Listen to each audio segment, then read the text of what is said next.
All right, guys. Welcome again, everyone. Been a while since we've talked. Hope everybody's doing well. Today we're going to talk about the Cold War, get into chapter 23. Pretty normal week for you guys. You'll have your chapter assignment like usual, and then your source assignment is on three different sources on the Korean War and how the Korean War played out in the broader context of the Cold War. Um, we're trying to get your midterms graded as soon as possible. I still have some people making up midterms, so we don't want to turn any midterms back until everybody's turned theirs in. But I'm working on them, or I'll start working on them, and so will Jess. So hopefully we'll get those back to you soon. Any questions for me before we get started? All right, let's get into it. All right, so you guys read about World War II last week, which is not a very complicated issue at all. Just kidding. Hopefully, you guys understood the impact of World War II, understood the importance of World War II, and sort of bringing America into a position of power on these sort of global geopolitical power dynamics. A couple important aspects or topics from last week's reading that will be very important for this week's are the Bretton Woods and Yalta conferences. Make sure you guys understand those. Those are both established as sort of or carried out to sort of establish a post-war world, what the world will look like after the war. Bretton Woods is much more about the spread of capitalism and the establishment of capitalism as the predominant economic system in the world. Make sure you guys understand the importance of the IMF and the World Bank, the International Monetary Fund, and the World Bank. The World Bank's role in helping rebuild war-torn countries after World War II, and the IMF, and that's their role in sort of establishing capitalism as the preeminent global economic system. Then Potsdam is very much about reordering Europe, Allied control of Germany, which we'll talk about with the Berlin airlift, is very important. Trying to avoid some of the pitfalls of the Treaty of Versailles after World War I, although some of the same mistakes are made. German reparations again, the Oder East line, the border with Germany and Poland. So make sure you understand those two conferences. The UN that's established in 45 to replace the League of Nations. There's 5 permanent members of the UN when it's first established: the United States, France, and Great Britain, the 3 main allies. And then also China, because we see that China is going to be a major player in geopolitical power dynamics. And we're also worried about China falling to communism, which they will in 49. And of course, the Soviet Union, who ideologically are not our allies, but were very much needed to win the war against Germany after they broke their German-Soviet non-aggression pact, which you guys read about last week. Okay, so after the war, we see that both major global powers, at this point represented 1 by the United States and 2 by the Soviet Union, start to work to reorder, to rebuild the world in their economic and political images, right? The United States, Great Britain, and France, the Allies, want to establish a world of open diplomacy and democracy and capitalism. The Soviet Union wants to support political and economic communism. So they both start working to spread their influence immediately after the war is over. One of the first events in sort of establishing this new international order comes when Truman issues what is known as the policy of containment, after he receives a telegram known as the Long Telegram from an American diplomat named George Kennan. So diplomat in Moscow sees that the Soviet Union is designing these large-scale efforts to spread communism across Eastern Europe and into the South Pacific. He warns Truman that they have these designs to spread communism in the Long Telegram. And so Truman dedicates the United States and our resources to containing the spread of communism by any means necessary, whether that be diplomatic means or economic means, or eventually militaristic means, right? Actually going to war to help support the spread of democracy and capitalism. So that's the Long Telegram, George Kennan, hint, hint, okay? A few other early sort of events that lead to this division, this global division. One was the Iron Curtain speech that was given in 1946 by Winston Churchill. You'll remember you read about Churchill taking over the prime ministership after the disastrous Munich Agreement. And so Churchill goes on sort of a speaking tour. Churchill sees, he's often has these sort of prophetic or thinks about things before ahead of their time. As you read in last week's chapter, he knows that America is going to be very important to the war effort, and so starts working on FDR behind the scenes to gain America as an ally, to get America to join the war effort after the Lend-Lease program and so forth. So after the war, he knows that the next major adversary is going to be this war between capitalism and communism, between democracy and communism.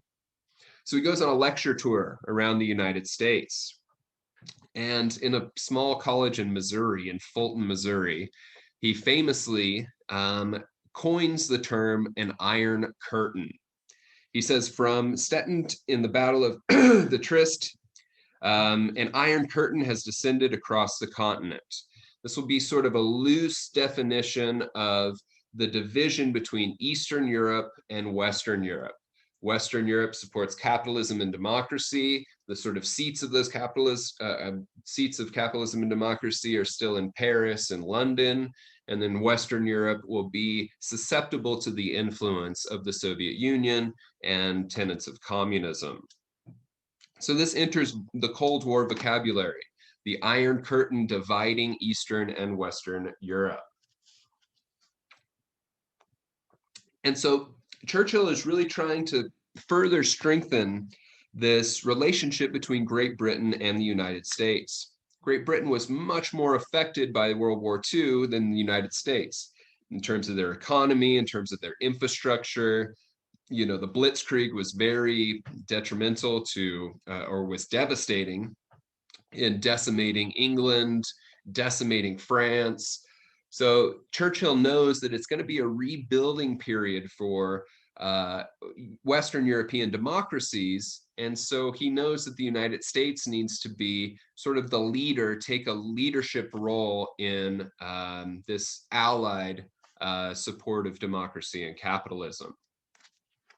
We also see some other divisions start to be established. NATO is established, the North Atlantic Treaty Organization, with 10 Western European nations, the United States and Canada. This is sort of a I have your back organization where if you declare war or carry out any violence against any member of the UN, then all members of the UN will, any member of NATO, then all members of NATO will come to your defense. So sort of a mutual defense against any outside attacks. In response to this in 55, the communists signed the Warsaw Pact, which is very much an Eastern European alliance that's designed much like the North Atlantic Treaty Organization, which was established in 49. All right, so we've got the containment policy. We've sort of drawn lines in the division of Europe between communist and capitalist factions. But we also have to worry about these independent, these smaller democracies that have been traditionally supported by Great Britain or France, most notably Turkey and Greece. So Turkey and Greece, if you look at a map, are pretty far east of the quote unquote Iron Curtain. So we know that they're going to be very susceptible to the influence of communists and the influence of the Soviet Union and eventually China. Alec, if you don't mind, I'm going to turn off your camera. Is that okay? Not that I don't like looking at you, it takes up a lot of the memory for when I'm trying to upload videos later to our Blackboard. Okay, so in 1947, Truman issues the Truman Doctrine, where he brings together a joint session of Congress, and for the first time, he's going to really sort of carry out this containment policy. And he urges Congress to adopt provisions and a budget that will pay to uphold the democracies of Turkey and Greece. He knows that if the US doesn't give our financial support to Turkey and Greece, that their economies are going to collapse and that they'll be more susceptible to the influence of communists. So part of a larger agenda to prevent the spread of communism, the containment policy, he convinces Congress to spend American money upholding foreign democracies. We would now call this a nation building practice, right? Where we're set on this agenda to promote our political and economic ideologies by actually spending our money to contain the influence and prevent the influence of communism on these two countries that are pretty far east of the Iron Curtain. So that's the Truman Doctrine, issued in March of 1947. And it's the first time that we sort of put money into this dedication to defend freedom, to defend democracy, right? Again, that has some hypocritical connotations as well, because we know in the 1940s, Jim Crow laws are running rampant in the South. So this defense of democracy is sort of a tentative defense of our agenda, right? All right, we also need to talk about George Marshall, who's the Secretary of State under Harry Truman.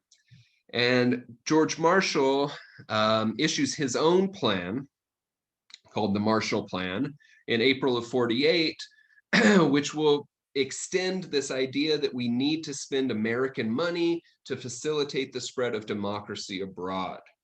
So he basically dictates that the United States will eventually spend billions and billions of dollars to finance finance recovery in Europe, because if we help rebuild these nations, then we can rebuild them in the image of the United States. We can make them democratic nations that support capitalism. So this is largely seen as the economic counterpart to the containment policy. The Marshall Plan is our plan to spend billions of dollars to rebuild European countries in the image of a capitalist, democratic United States. So they're worried about these underdeveloped countries. They pass this off as, supporting these countries, supporting a standard of living for these countries, supporting a standard of freedom that was very much first coined or first supported or sort of concocted in this new definition of liberalism that FDR came up with, right? That the federal government should be actively involved in promoting a standard of living. Well, now people like Marshall and Truman are applying those tenets of a standard of living to America supporting spreading democracy and capitalism abroad. They deserve these same standards of living that were promoted under FDR's definitions of new definitions of liberalism. So countries like Austria, that has been in the midst of or has been torn by war and was manipulated and taken over by the Nazis and changed hands several times. Belgium, France, of course, needs a ton of money to help rebuild. Germany itself is divided between the four allies during the Potsdam Conference. I guess now's a good time to talk about that. Basically, the four major allies, Great Britain, France, the US, and the Soviet Union, are given a portion of Germany after the war. The US and Great Britain are given the western portion of Germany. France is given the traditional Rhine, Ruhr region that was taken over during the war. We know that it's a very important region for coal production, aluminum eventually, so it's a very profitable region. And the Soviet Union is given a huge portion of Eastern Germany, but right in the middle of that is Berlin, which is still the most important economic center of all of Germany. So the Allies don't want to give the Soviet Union all of Berlin because they know how important it is. So in a really stupid move, they decide at Potsdam to divide Berlin itself between the four Allies. So now you have a city, Berlin, in the middle of Soviet-occupied Eastern Germany that supports that half of the city, West Berlin, supports democracy, and half the city, East Berlin, supports communism. This is going to be a major issue as these tensions from the Cold War begin to escalate. This leads to the first major diplomatic event of the Cold War, the Berlin Airlift. So this is a long process. Western Germany is unified under the Bizonia Act in 1946, then the Trizonia Act in 48, I believe. Which merges France and Britain and American zones into one unified Western Germany. I guess you don't really need to know that for your quizzes. But it's a long process of reordering Germany. And right there in the middle of Eastern Germany, Berlin is sort of, isolated or alienated from their ally counterparts in Western Germany. So Stalin decides to take this opportunity and sort of test out the diplomatic nature of the Cold War. And he cuts off access through roads to Western Berlin. Well, West Berlin needs the support of American, French, and British allies in West Germany to keep their economy going. So the US and Britain mainly have already introduced capitalist systems into West Berlin. Once Germany cuts off access to West Berlin, they start to go into financial recession because they need this support. In many ways, this is Stalin sort of goading the US to see if we're going to challenge their blockades into West Berlin. At the same time, he starts to fortify the city, where he starts to build fences up and down Berlin, which will eventually be fortified into the Berlin Wall, which is seen as very much a symbol of the Cold War, dividing Berlin between capitalist, democratic West Berlin and communist East Berlin.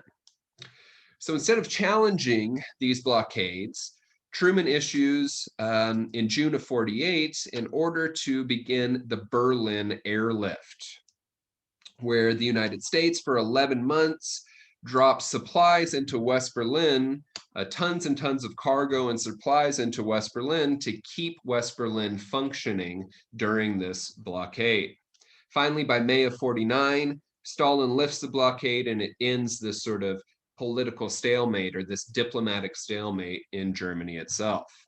That will continue to be a major point of contention for the rest of the Cold War and seen as a real representation of this division of Germany and this as a larger or reflection of a larger division in the Cold War.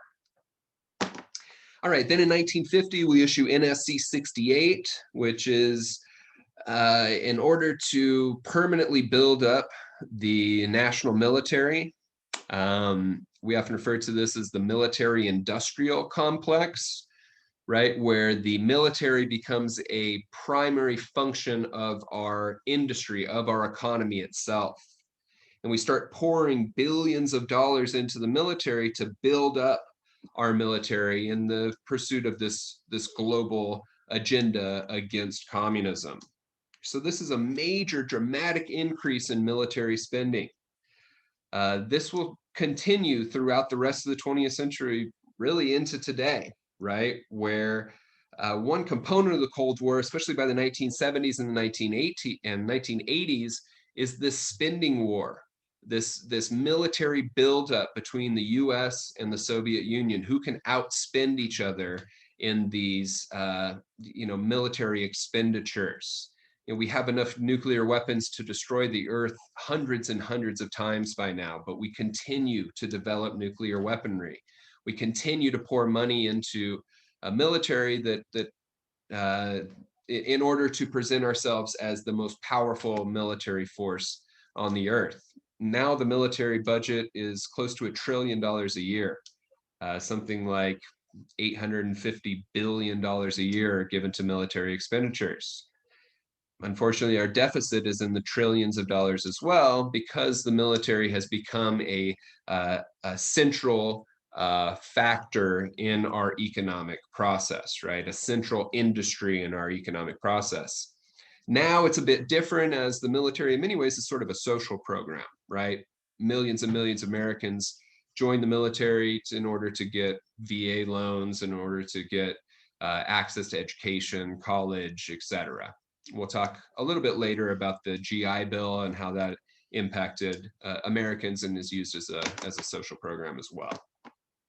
Okay, so NSC 68, make sure you guys understand that that begins the process of this sort of permanent military buildup as one component of the Cold War, challenging the military prowess of the Soviet Union.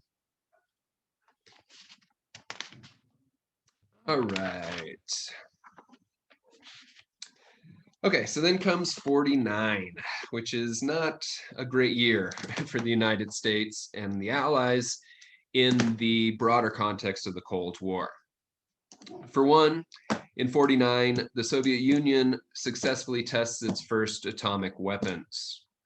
You guys read all about the Manhattan Project, the secret project here in Los Alamos, New Mexico. A lot of it was based on the science and math of Albert Einstein. And the Manhattan Project was a secret project to develop nuclear technologies, which was sort of ironic because Einstein was a Jew who was forced out of Western Europe, forced out of Germany because of his religious beliefs, as you guys all read about the Holocaust. So we were the only nuclear power in the world up to 49 when the Soviet Union successfully tests its first nuclear weapons. Remember, we invited the Chinese and the Soviets into the 5 permanent members of the UN Security Council because we know how powerful those 2 entities would be after the war.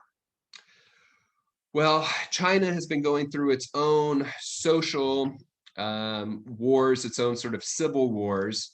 Even prior to World War II, it sort of takes a brief reprieve during World War II and then reemerges after the war between Chinese communists and Chinese nationalists. We won't get too far into the Chinese Communist Revolution, but basically the United States supports a man named Chiang Kai-shek, who supports democracy and capitalism in China, as a man named Mao Zedong is carrying out a communist revolution against Chiang Kai-shek. So this becomes sort of a new arena of the Cold War, where the Soviets begin supporting the Chinese in the communist revolution. The Americans support Chiang Kai-shek, who loses to Mao Zedong and is basically forced into exile. The Chiang Kai-shek and Chinese nationalists are forced into Taiwan. The Soviet Union now has atomic capabilities, nuclear capabilities, as they successfully test their first bomb. And China and the Soviet Union are both removed from the UN Security Council. So China becomes a major ally of the Soviet Union in this broader dichotomy of communism versus democracy. China is now a communist entity. So again, this is sort of a bad year for the United States in the broader Cold War. All right, so then we're getting into the 1950s. Truman is still president. We're still supporting the containment policy. We're still supporting Turkey and Greece through the Marshall Plan. Through the Truman Doctrine. We're ramping up spending billions a year on military technology, spending billions a year on ramping up our military. We're getting in this sort of arms race already with the Soviet Union. And then we get to play all of this out in a small peninsula off the eastern coast of China, known as Korea, right? Where in Korea, there's eternal division between North Koreans who support communism and South Koreans who support democracy. This will play out. This will be the first hot arena of the Cold War, the first military conflict of the Cold War between North and South Korea. So this is really a civil war that we get involved in half of the world away so that we can promote our ideologies of communism, our ideologies of democracy and capitalism.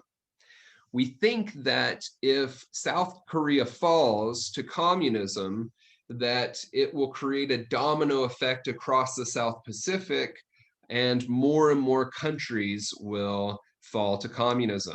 This is eventually known as the domino theory. And we'll talk about the domino theory more when we get to the Vietnam War.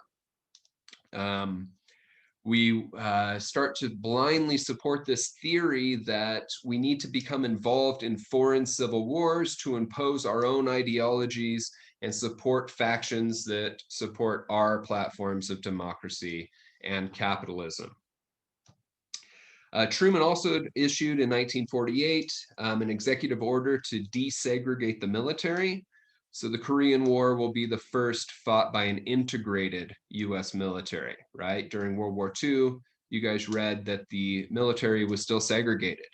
Although over 1 million African Americans served in the military, they were mostly relegated to service industry positions, construction positions, etc.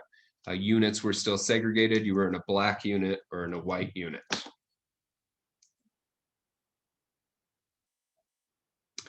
Okay, so this division becomes this small civil war on a small country half the world away, becomes an arena to test out all of these policies and to play out these dichotomies between communism and democracy. The South organizes behind anti-communism. The seat of South Korea is going to be in Seoul, South Korea. In 1950, North Korea invades South Korea. This is a war where territory is very rapidly exchanged. Truman goes to the UN Security Council. Remember, the UN has taken over for the League of Nations. We support this idea of sort of a global cooperation to spread democracy. So we really want to use the UN as an outlet to carry out our agenda. We don't want to go into this alone. So he goes to the UN Security Council and convinces them to authorize military force in Korea. So now we can actually test out the containment policy and test out the Marshall Plan, how much money we're spending on the military to fight communists in Korea. So it's very rapidly exchanging territories. They cross the 32 parallel in in early 50. By October of 50, we've driven North Korean forces back across the 30, did I say 32? It's the 38th parallel, I'm sorry, that divides North and South Korea. We drive the North Koreans north of the 38th parallel. Douglas MacArthur is the four-star general in charge of US forces. He's a very outspoken general, often very critical of Truman, wants Truman to use the atomic bomb, says, let's just bomb Pyongyang, the seat of communism in North Korea. Let's just bomb them into obliteration. Let's show our military might. Truman, however, has the foresight to realize that he can start a nuclear war if we bomb Pyongyang. So he resists using the atomic bomb. Also, Truman is very much plagued by the decision to drop the atomic bombs during World War II. It's always been sort of a personal burden for him. So he resists using atomic weapons. Also by 1950, we know that China is pouring in support for the North Vietnamese so they can win, become a communist entity. So basically, Truman is trying to have a limited war, still trying to test out the containment policy.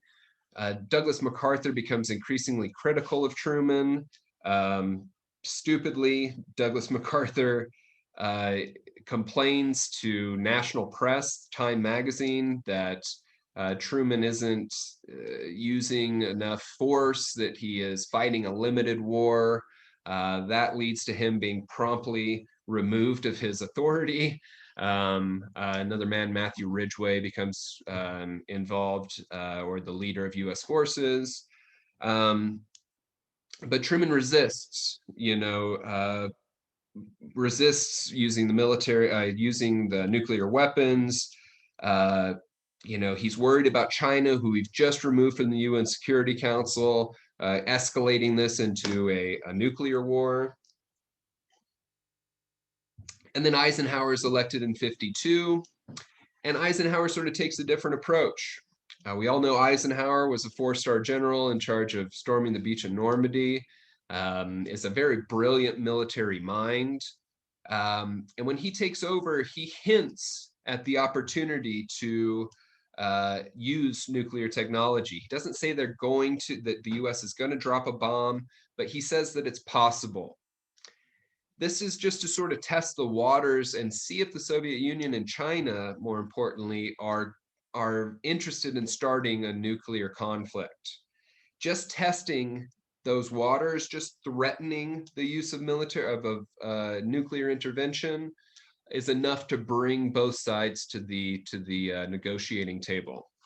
And by 53, the summer of 53, a Korean armistice is established, which means it's a cease fighting, but basically not a formal end to the declaration of war. That the Korean War actually doesn't formally end until I think it was 3 years ago. So they create a demilitarized zone in the middle of Korea along the 38th parallel.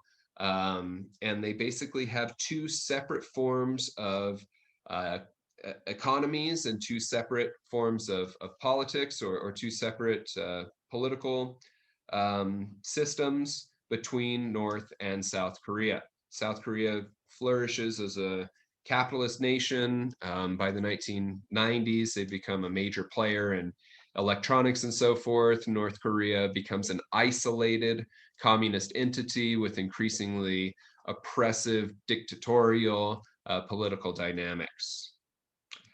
So make sure you guys understand, I won't ask a ton of questions about the actual military history, but make sure you understand the importance of the Korean War in the broader context of the Cold War. All right.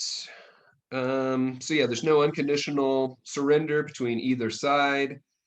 This is basically a stalemate, the Korean War, but it's an opportunity for us to test out the containment policy, for China to really join Soviet forces in the sort of communist side of the Cold War.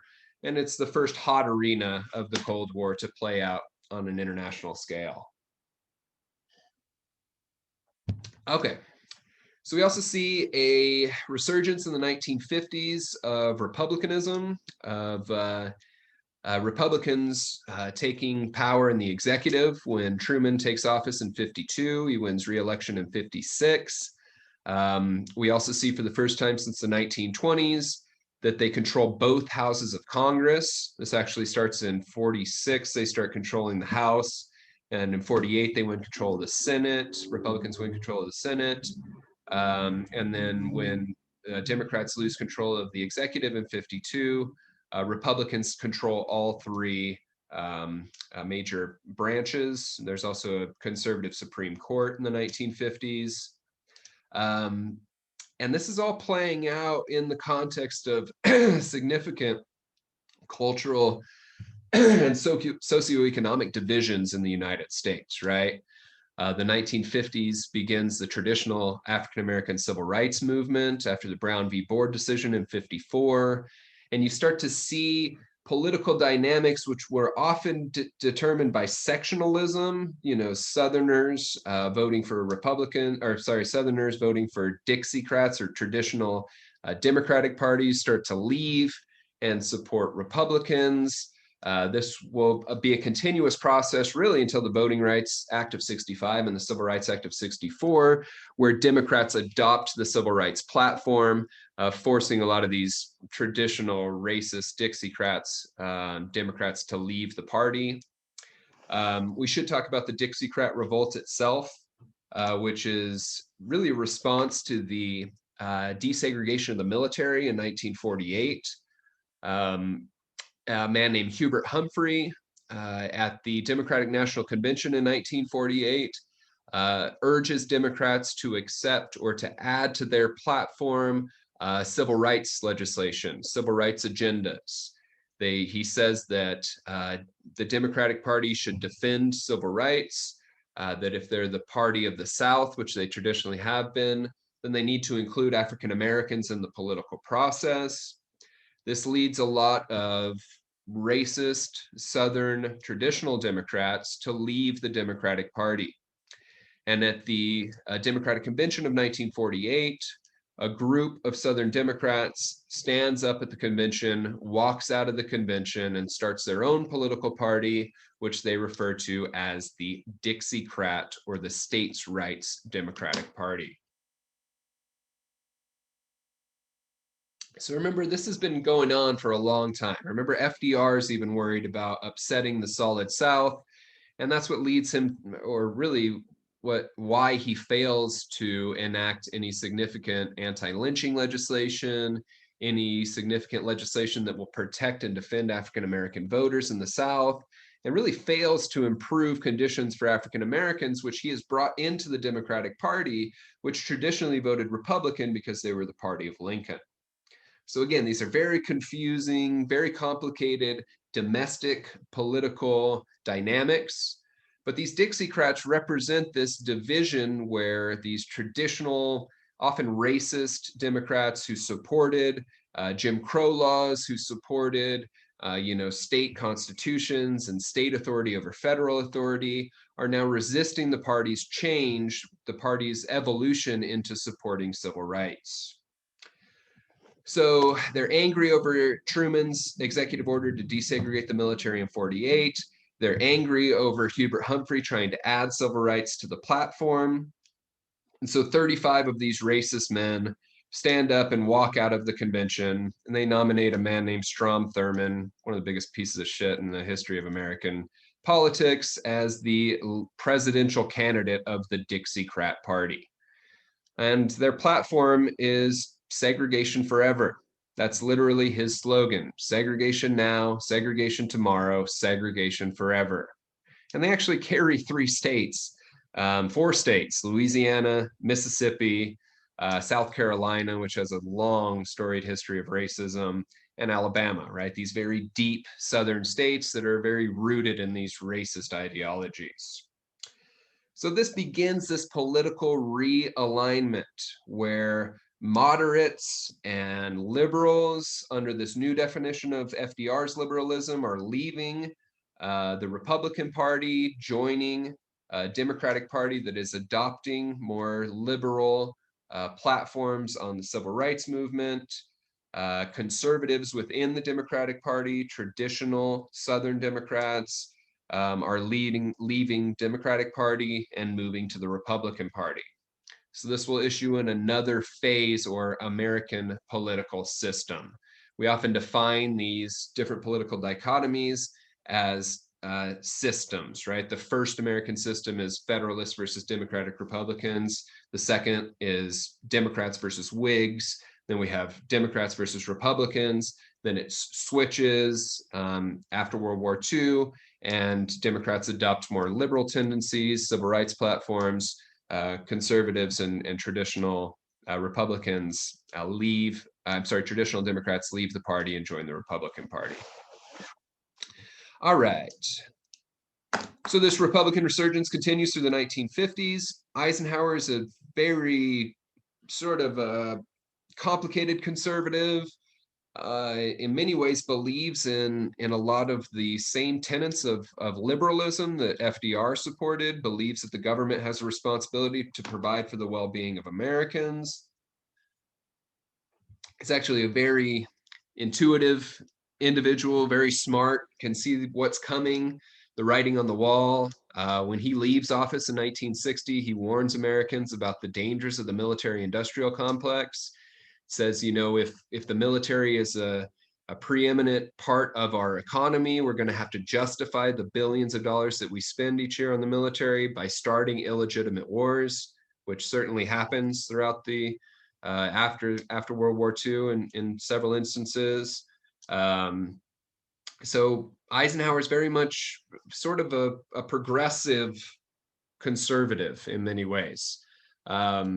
He supports some tenets of the civil rights movement. We'll start talking about that next week. He sends federal paratroopers in to desegregate Little Rock, Arkansas, and Central High School in Little Rock, Arkansas. He isn't worried about disrupting the solid South like a lot of Democratic presidents are. We'll talk about Kennedy and his hesitation to adopt civil rights platforms. But he's also very much a fiscal conservative. Believes in limited spending if possible. Although we're in the midst of the Cold War, he doesn't really get to carry that out. And also, like I said, he warns about the dangers of the military-industrial complex. Some other tenets of the Cold War at home. This has a sort of an interesting impact on higher education. On the one hand, the government is pouring money into education because that's often where new technologies are created, which often benefit the military. So it fuels research into, aviation technology and weaponry and computer technology. What else? Medicines, chemical development. Eventually, we'll develop chemicals that are very useful in warfare, unfortunately. Eisenhower also supports a national highway infrastructure. This is when we get the interstate system instead of a series of regional roads and highways. He wants interstate highways to connect American cities. This is very much a byproduct of World War II and the Cold War. He wants to be able to transport military technologies from one side of the country to another as rapidly as possible.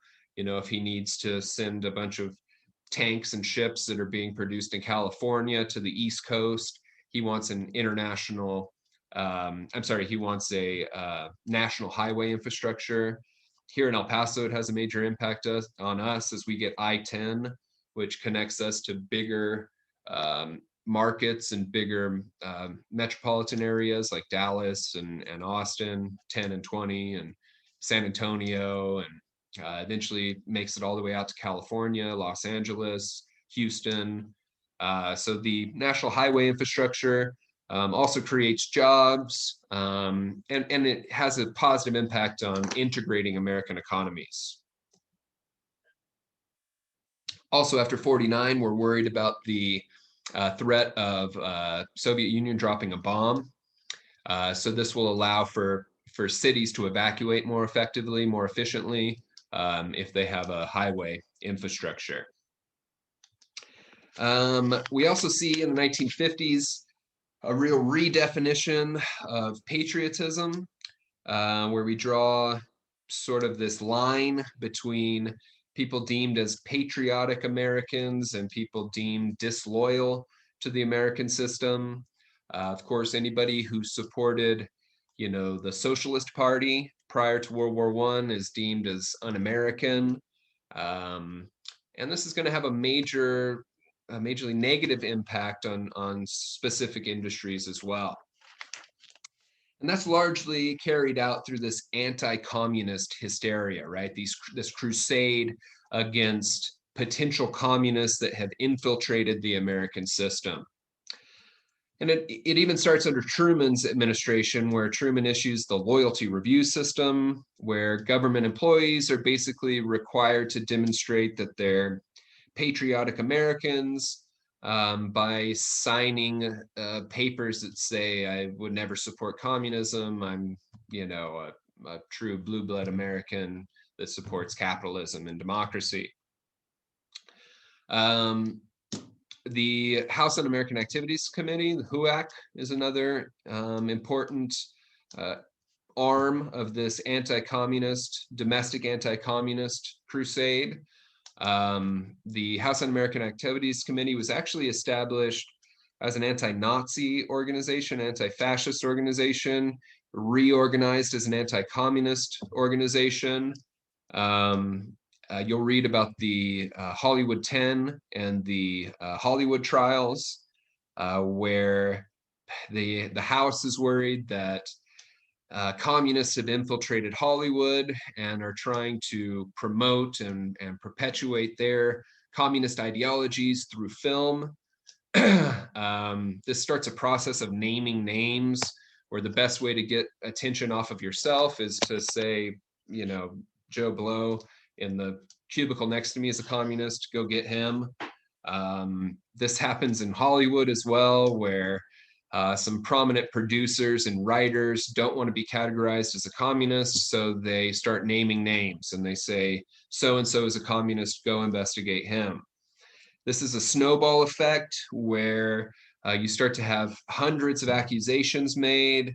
There are lists written out, which are known as blacklists, that if your name has ever been on the roll call of a socialist political meeting, you're put on this blacklist and deemed a communist, and you can't find work in Hollywood. None of the major studios will employ you because they're terrified of the government, and there are repercussions against them if they employ a supposed communist.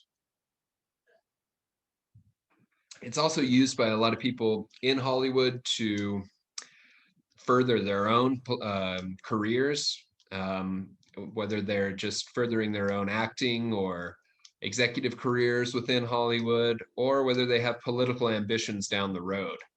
Ronald Reagan is a huge beneficiary of this anti-communist crusade. He testifies about the prevalence of communists in Hollywood and sits before this House committee, HUAC, in nationally televised proceedings, where he names names and says, so-and-so is a communist and I'm a true-blooded American, and gets a lot of notoriety from it. He takes that political capital, becomes the governor of California, and later the president of the United States, running as an anti-communist at the end of the Cold War in the 1980s. Walt Disney, Gary Cooper, some of these very prominent Hollywood figures use it to further their own careers.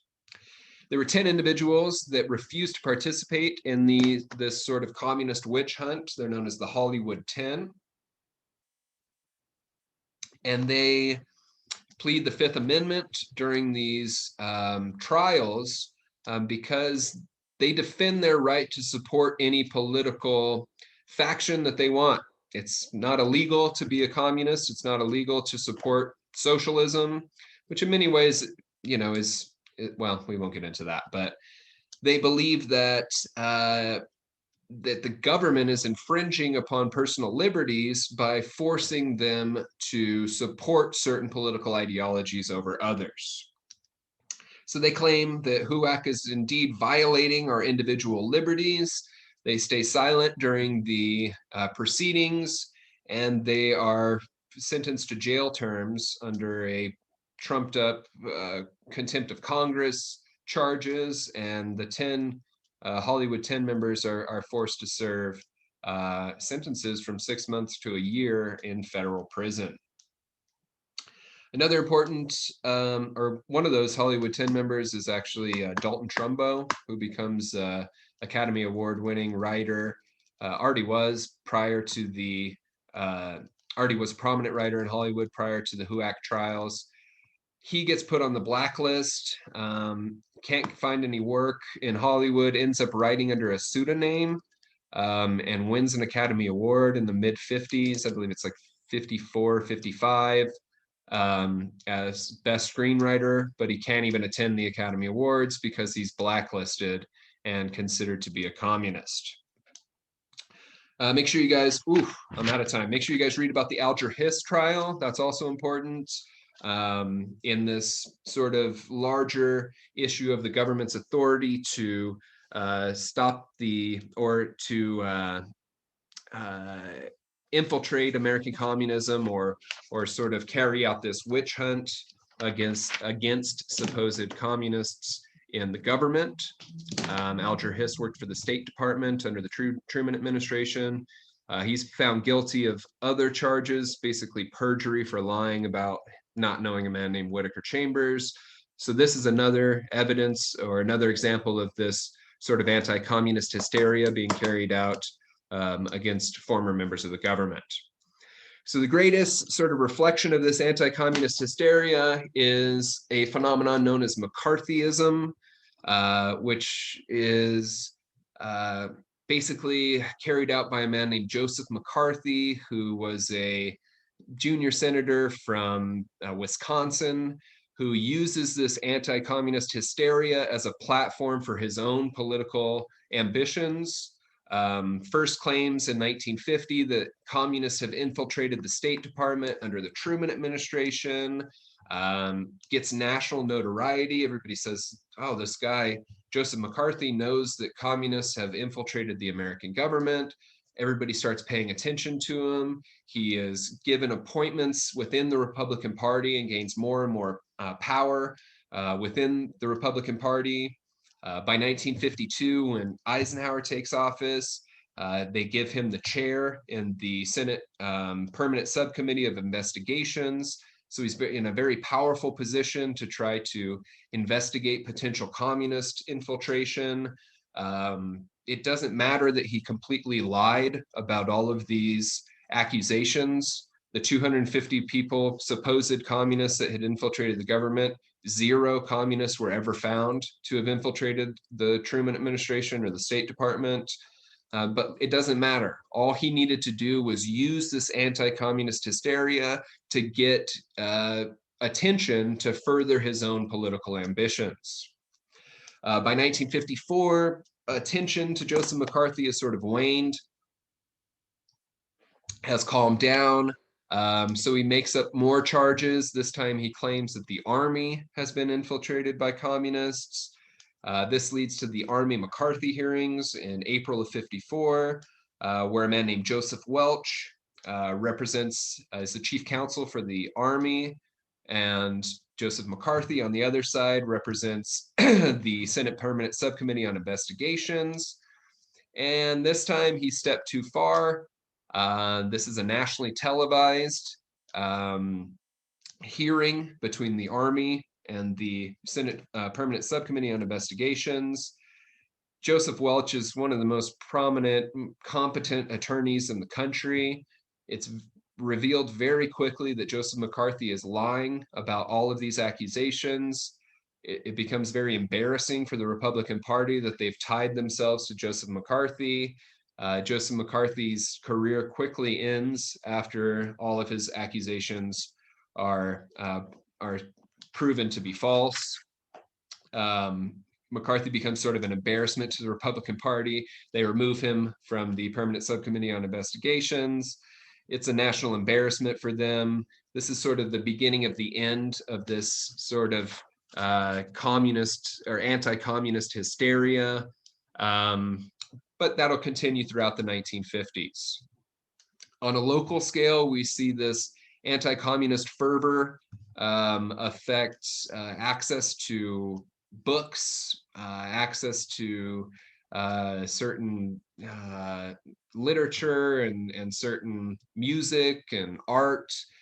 This is much like the sort of the same sort of crusades after World War I. One of the stories or children's stories that's targeted most is the story of Robin Hood, which is interesting because it's about sort of redistribution of wealth, right? Steal from the rich and give to the poor. So those ideas are challenged by these anti-communists. Comic books are burned. There are these large-scale book burnings. And this is all part of this redefinition of a patriotic American, right? That you don't challenge authority, that you are, fall in line with our position in the Cold War. So this is all carried out because the federal government largely stands by and lets it happen, lets these blacklists happen, lets these infringements on personal liberties happen, these book burnings, censorship efforts, limiting the type of literature that people have access to, so on and so forth. So that national hysteria will continue through the 1950s, and we'll talk about the anti-communist platform in the 1960s as we get into the JFK administration next week. Okay, guys, it's noon. I've got to start my next meeting. If anybody has any questions or anything, shoot me an email. I'm happy to answer, all right? Have a good day, guys. Thanks. We'll see you next week. Thank you. Thank you. Have a good day. Nice Thanks, day. guys. Bye-bye. Bye. Thank you.